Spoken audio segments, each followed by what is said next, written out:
Hello everybody, today we are going to be talking about the sound that's reflecting on your screen. It is oi sound. Again, oi.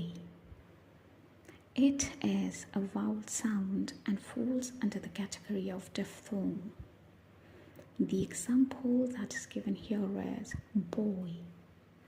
Some other examples could be void, oil, point. I hope it is clear to you now. If you have any confusion further, please do comment. Until next time, take care. Bye-bye.